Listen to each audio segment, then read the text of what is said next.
Ashis Bengali math টিউটরে তোমাদের স্বাগত জানাই। আশা করি তোমরা সবাই ভালোই আছো। আজকের আবার একটি নতুন ভিডিও নিয়ে তোমাদের সামনে চলে এলাম। আজকের আমরা করব নবম শ্রেণীর গণিত প্রকাশ বই থেকে তোমাদের যে দ্বিতীয় পর্যায়ক্রমিক মূল্যায়ন বা সেকেন্ড সাবমেটিভ ইভালুয়েশন হবে তার একটি সাজেশনের রূপরেখা দেওয়ার চেষ্টা করছি আমি। আশা করি তোমরা উপকৃত হবে। তাহলে দেখো, তোমাদের বইতে যে এই যে দ্বিতীয় পর্যায়ক্রমিক মূল্যায়নের নম্বর বিভাজনটা দেওয়া আছে, দেখো অতি সংক্ষিপ্ত আছে 4 নম্বরের, পাটিগণিত থেকে 1, বীজগণিত থেকে নেই, জ্যামিতি থেকে 1, স্থানাঙ্ক জ্যামিতি থেকে 1, পরিমিতি থেকে 1, রাশিবিজ্ঞান থেকে নেই। এবার সংক্ষিপ্ত উত্তরধর্মীকে আছে 10 নম্বর, দীর্ঘ উত্তরভিত্তিক প্রশ্নতে আছে 26 নম্বর, তাহলে এই মোট 40 নম্বর। আর অন্তর্বর্তীকালীন প্রস্তুতিকালীন মূল্যায়নে আছে 10 নম্বর। এবার দেখো, এবার অতি সংক্ষিপ্ত উত্তরভিত্তিক প্রশ্ন এই যে দেখো কি কি আছে না, এই যে এমসিকিউ আছে, সত্য মিথ্যা আছে, শূন্যস্থান পূরণ, এই ধরনের প্রশ্ন থাকবে অতি সংক্ষিপ্ততে। তাছাড়া দেখো জ্যামিতি থেকে সামুদ্রিক ধর্ম একটি প্রশ্ন 1 নম্বরের থাকবে, এবং দীর্ঘ উত্তরভিত্তিতে পাটিগণিতের লাভ ক্ষতি আছে, এবারে সেখান থেকে একটা থাকবে। বীজগণিত থাকবে 3 নম্বরের একটি, এই যে তোমাদের 4, 5, 6 যে পরীক্ষা হয়ে গেছে প্রথম পর্যায়ক্রমিক মূল্যায়ন, সেখান থেকে থাকবে এটা। জ্যামিতিতেও থাকে দুটি উপপাদ্যের মধ্যে একটি, উপপাদ্যের প্রয়োগে একটি, এবং সম্পাদ্য একটি থাকবে। এবারে সম্পাদ্য থাকছে তোমাদের। এবং পরিমিতির যে দুটো অধ্যায় আছে, ত্রিভুজ এবং চতুর্ভুজের পরিসীমা, সেখান থেকে 3 নম্বরের একটি, আর বৃত্তের পরিধি সেখান থেকে 3 নম্বরের একটি, এবং রাশিবিজ্ঞানের সেখান থেকে 3 নম্বরের একটি। এবার দেখো দ্বিতীয় পর্যায়ক্রমিক মূল্যায়ন তোমাদের 4, 5, 6, 7, 4, 5, 6 এটা থাকছে তোমাদের। তাহলে 4, 5, 6-এর সঙ্গে সঙ্গে এবারে দ্বিতীয় পর্যায়ক্রমে 9 থেকে 16 পর্যন্ত, 9 থেকে 16 পর্যন্ত থাকছে তোমাদের। 9, 10, 11, 12, 13, 14, 15, 16 এইখান পর্যন্ত থাকছে। 9-এ কী আছে? ভেদক ও মধ্যবিন্দু সংক্রান্ত উপপাদ্য। 10-এ আছে লাভ ক্ষতি। 11-এ আছে রাশিবিজ্ঞান। 12-এ আছে ক্ষেত্রফল সংক্রান্ত উপপাদ্য। 13-এ আছে সম্পাদ্য ত্রিভুজের সমান ক্ষেত্রফল বিশিষ্ট সামুদ্রিক অঙ্কন যার একটি কোণের পরিমাপ নির্দিষ্ট। 14-এ আছে সম্পাদ্য চতুর্ভুজের সমান ক্ষেত্রফল বিশিষ্ট ত্রিভুজ অঙ্কন। 15-এ আছে ত্রিভুজ ও চতুর্ভুজের পরিসীমা ও ক্ষেত্রফল, এবং 16-এ আছে বৃত্তের পরিধি। এই অধ্যায়গুলো তোমাদের দ্বিতীয় পর্যায়ক্রমিক মূল্যায়নে আছে। এবার আমরা একটি সাজেশান যে তৈরি করেছি আমি, সেই সাজেশানটি তোমাদের দেওয়ার চেষ্টা করছি। তোমরা এবারে অঙ্ক বইটা তোমাদের খুলে ফেলো। আমি যে যে পৃষ্ঠা নম্বরগুলো বলবো এবং যেগুলো দাগ দেওয়া আছে সেগুলো তোমরা দাগ দেবে এবং অবশ্যই অভ্যাস করবে। তাহলে শুরু হচ্ছে কি, ভেদক ও মধ্যবিন্দু সংক্রান্ত উপপাদ্য। এবার দেখো তার পরের পৃষ্ঠা দেখো 124 নম্বর পৃষ্ঠা। তোমাদের ওই যে উপপাদ্য দুটির মধ্যে একটি করতে হবে। তাহলে দেখো এইটা 3টে স্টার লাগিয়ে রেখো, কারণ এটা তোমাদের অবশ্যই পড়বে। কোনো ত্রিভুজের দুটি বাহুর মধ্যবিন্দুদের সংযোজক সরলরেখাংশ তৃতীয় বাহুর সমান্তরাল ও অর্ধেক আমি যুক্তি দিয়ে প্রমাণ করি। বহু স্কুলে এই প্রশ্নটি পড়বে, সুতরাং তোমরা এটা ভালো করে অভ্যাস করবে এবং বারে বারে তোমরা ছবি সহ জ্যামিতির উত্তরগুলো লিখতে হবে, নাহলে তোমরা ফুল নাম্বার পাবে না, এটা মনে রাখবে। এবার দেখো এক্সট্রা যে পড়ে তোমাদের, এক্সট্রা একটা 3 নাম্বারে দিয়ে দেবে তোমাদের। তাহলে 126 পৃষ্ঠা, 126 পৃষ্ঠায় দেখো এই যে প্রয়োগ 5, এটাও ডবল স্টার লাগিয়ে রাখো, এটাও ডবল স্টার লাগিয়ে রাখো।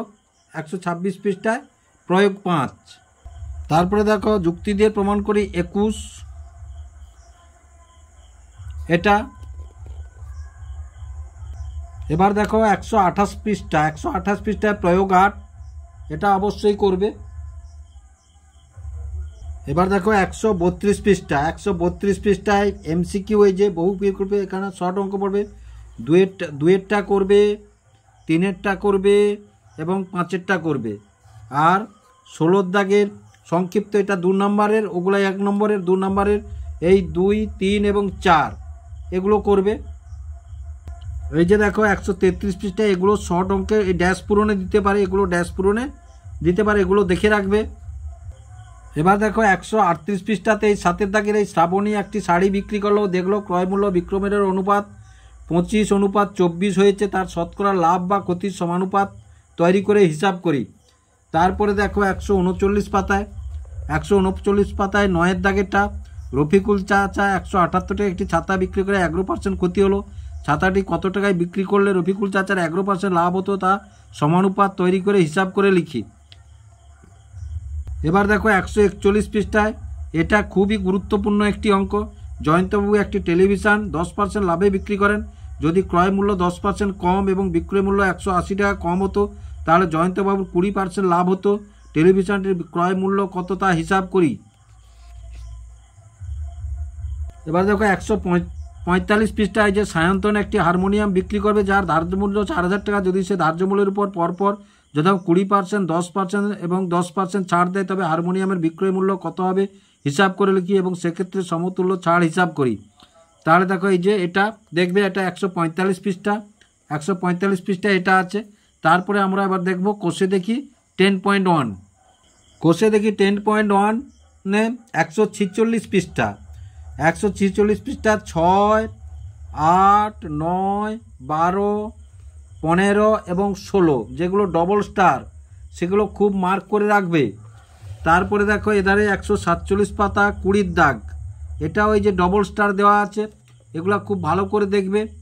রবিন কাকু 3000 টাকার চাল কিনলেন, তিনি 1/3 অংশ 20% ক্ষতিতে এবং 2/5 অংশ 25% লাভে বিক্রি করলেন। শতকরা কত লাভে তিনি বাকি অংশ বিক্রি করলে তার মোটের উপর 10% লাভ হবে। এবারে দেখো 150 পৃষ্ঠা, 150 পৃষ্ঠায় 4 বহু বিকল্পীয় প্রশ্ন। এই 1-এরটা 4-এর 1, 4-এর 3 এবং 4-এর 4, 5-এর দাগ গোটাটা, 5-এর দাগের সবগুলো করবে, এগুলো 2 নম্বরের অঙ্ক পড়বে। তারপরে দেখো 151 পৃষ্ঠায় শুরু হয়েছে রাশিবিজ্ঞান। এবার রাশিবিজ্ঞানে দেখো এগুলো সব দেখবে তোমরা, সব 1 নম্বরের পড়বে, চল বিচ্ছিন্ন এবং অবিচ্ছিন্ন। তারপরে দেখো এই যে গুণ লক্ষণ বা গুণ, কোনো প্রদত্ত রাশিতত্ত্বে চলের সর্বোচ্চ সর্বনিম্ন মানের অন্তর হলো প্রসার। তারপরে দেখো শ্রেণী অন্তর। তারপরে দেখো এই যে তোমার হচ্ছে শ্রেণী সীমা, নিম্ন সীমা, ঊর্ধ্বসীমা। তারপরে দেখো এই যে শ্রেণী সীমা 2 ভাগে প্রকাশ করা যায়, এগুলো সবই দেখবে। কারণ 1 নম্বর থেকে তোমরা দেখো বড় অঙ্ক তোমরা ঠিক করছে চলে আসো, কিন্তু এই 1 নম্বর এবং 2 নম্বরের অঙ্কগুলোতে তোমরা ঘাবড়ে যাও। সুতরাং এগুলো দেখে রাখলে এখান থেকে তোমরা অনেক অঙ্ক পাবে এবং সাধারণত বেশি স্কুলগুলো অনুশীলনী থেকে 1 নম্বর এবং 2 নম্বরের অঙ্কগুলো দিয়ে থাকে। এবার দেখো কোষে দেখি 11.1 রাশিবিজ্ঞানের পৃষ্ঠা নম্বর 161, পৃষ্ঠা নম্বর 161 এই 5-এর দাগ এবং 6-এর দাগ ভালো করে করবে। পৃষ্ঠা নম্বর 162, 162তে 8-এর দাগে দেখো এমসিকিউ বহু বিকল্পীয় প্রশ্ন। 1-এর দাগ, 2-এর দাগ, 3-এর দাগ দেখো ডবল স্টার, 4-এর দাগে ডবল স্টার এবং 9-এর দাগের এ এবং বি। এবার দেখো পৃষ্ঠা নম্বর 169, 169-এ সাবিনাদের স্কুলে 51 জন ছাত্রছাত্রী 100 নম্বরের মধ্যে নিম্নলিখিত নম্বর পেয়েছে। এটা একটা তোমাদের এই যে বহুভুজ অঙ্কন করতে দিতে পারে। এখানে সাধারণত তোমাদের আয়তলেখ, বহুভুজ এইগুলো অঙ্কন করতে দেবে। এইবার দেখো পৃষ্ঠা নম্বর 171, পৃষ্ঠা নম্বর 171-এ কোষে দেখি 11.2, 11.2 4 এবং 6 এই দুটো ভালো করে দেখে রাখবে। পৃষ্ঠা নম্বর 172, 172-এ 10, 11, 12 এবং 13 এই 4টা, 10, 11, 12 এবং 13 এই 4টা এবং 173 পাতায় 14 দাগের সবগুলি। এখান থেকে 1 নম্বরের প্রশ্ন তোমাদের পড়বে, অবশ্যই পড়বে, একটা যে কোনো একটা পড়বে এখান থেকে। এবার দেখো 174 পৃষ্ঠাতে 12 ক্ষেত্রফল সংক্রান্ত উপপাদ্য। এবার ক্ষেত্রফল সংক্রান্ত উপপাদ্যে তোমাদের যে উপপাদ্যটি খুব মনোযোগ সহকারে দেখতে হবে তা সেটি হলো 23, ডবল স্টার মেরেছি। দেখো সেখানে আমরা উপপাদ্য কত দেখে এলাম না 20-21-এর মধ্যে যে কোনো একটি, 23-24-এর মধ্যে যে কোনো একটি। তা সুতরাং তোমরা 20-21 করবে কি 23-24 করবে তোমরা নিজেরাই ভেবে নেবে। 181 পৃষ্ঠার এই যে প্রয়োগ 3, 181 পৃষ্ঠার প্রয়োগ 3। তারপরে এবারে দেখো 182 পৃষ্ঠায়, 182 পৃষ্ঠায় উপপাদ্য 24। তাহলে আমি কি বললাম না 20-21-এর মধ্যে একটি অথবা 23-24-এর মধ্যে একটি। এবার দেখো 188 পৃষ্ঠায় প্রয়োগ 8, প্রয়োগ 8। তারপরে দেখো 189 পৃষ্ঠাতে 189 পৃষ্ঠাতে প্রয়োগ 12, 189 পৃষ্ঠাতে প্রয়োগ 12। এবার দেখো 193 পৃষ্ঠাতে বহু বিকল্পীয় প্রশ্ন 21-এর দাগ গোটাটা, 21-এর দাগ গোটাটা করবে এবং 22-এর দাগ দেখো, 22-এর দাগে 2 এবং এই যে দেখো ডবল স্টার, এটা 193 পৃষ্ঠা।